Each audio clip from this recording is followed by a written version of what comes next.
এই খবরটি নিবেদন করছে স্বামী বিবেকানন্দ ইউনিভার্সিটি, আপনার সন্তানের স্বপ্নের ভবিষ্যৎ গড়ে তোলার একমাত্র সঠিক ঠিকানা।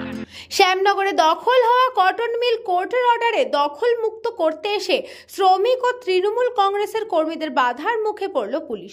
বহু চেষ্টা করে অবশেষে খালি হাতেই ফিরতে হলো পুলিশকে। তৃণমূলের দাবি তারা শ্রমিকদের পাশে আছে, এই মিল বন্ধ হলে শ্রমিকরা না খেতে পেয়ে মরবে। পাশাপাশি বিজেপির বক্তব্য, ওই জায়গা দখলদারি করার জন্যই তৃণমূল ইচ্ছাকৃতভাবে ওই গেটের সামনে গুন্ডা পাঠিয়ে এই সমস্ত কাজ করার চেষ্টা করছে। 1988 সালের গৌরীশঙ্কর জুট মিলের কাছ থেকে লিজ নিয়ে কারখানা তৈরি করেন স্বপন অধিকারী নামে এক ব্যক্তি। পরবর্তীকালে সেই জমি তিনি অন্য আরেক ব্যক্তিকে ভাড়ার জন্য দেন। বিষয়টি জানতে পেরে গৌরীশঙ্কর জুট মিল কর্তৃপক্ষ এরপর 2005 সালে ব্যারাকপুর মহকুমা আদালতে মামলা করে গৌরীশঙ্কর জুট মিলের পক্ষ থেকে স্বপন অধিকারীর বিরুদ্ধে। ব্যারাকপুর মহকুমা আদালতে সিভিল কোর্টে মামলাটি দীর্ঘদিন ধরে চলতে থাকার পর অবশেষে মামলাটিতে গৌরীশঙ্কর জুট মিলের পক্ষে যায়। জগদ্দল থানাকে সাথে নিয়ে ব্যারাকপুর আদালতের নির্দেশে দখল হওয়া কারখানাটি দখলমুক্ত করতে এসে শ্রমিকদের বাধার মুখে পড়েন পুলিশ ও গৌরীশঙ্কর জুট মিল কর্তৃপক্ষ। সরকারি কাজে বাধা দেওয়ার অভিযোগে দুইজনকেই আটক করে জগদ্দল থানার পুলিশ। করবে না তো, এখানকার পুলিশ তো লোহাচর দখল করে রেখেছে। লোহাচর জগদ্দলের বিধায়ক ও দখল করে রেখেছে, দখল করে রাখতে পারে রেখেছে।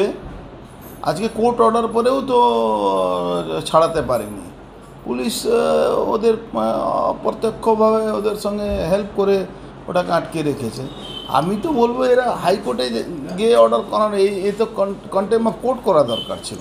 সিভিল কোর্ট ব্যারাকপুরে মামলাটা করেছে 1988 সাল থেকে। সিভিল কোর্টে মামলা আছে, ঠিক আছে, ম্যাজিস্ট্রেটের কাছে এরা মিথ্যা গিয়ে আবার এফিডেভিট জমা করবে, কিন্তু ওরা লোয়ার কোর্টকে কোনো গ্রাহ্য করে না। এটা গৌরীশঙ্করের জেটি, এটাকে জেটি ছিল আগে। তারপরে যে বলছে হেম অধিকারী, তিনি এটাকে লিজ নিয়েছিলেন। তারপরে তিনি কারখানা করেছেন, কারখানা চলছে, ঠিক আছে। কত লোক কাজ করে কারখানা? এখানে 30-40 জন লোক কাজ করে, ঠিক আছে। তারপরে এরা এখন বলছে মালিকে কেস হয়েছে, আমরা তো সেটা জানি না। বলছে আমরা জিতে গেছি, আমরা এখন দখল নেব। তা আমাদের বক্তব্য হচ্ছে যে আমরা দখল নিলে আমরা কোথায় যাব? এই মুহূর্তে রানিং কারখানায় যদি আপনি বন্ধ করে দেন, তাহলে আমরা কোথায় যুগে দাঁড়াবো? দেখুন, আদালতে শ্রী গৌরীশঙ্কর জুট মিলের সঙ্গে স্বপন অধিকারী অ্যান্ড আদার্সের যে মামলা ছিল, টাইটেল এক্সিকিউশন 3/21, যে মামলাটা 294/5, এই মামলাতে Shri Gourishankar jute mill decree পেয়েছে। সেই ডিক্রি পাওয়ার পর আমি আজকে কোর্টের অর্ডারে এক্সিকিউশন এসেছি, ব্যারাকপুর কোর্ট, ব্যারাকপুর সিভিল জাজ জুনিয়র ডিভিশন ফার্স্ট কোর্ট।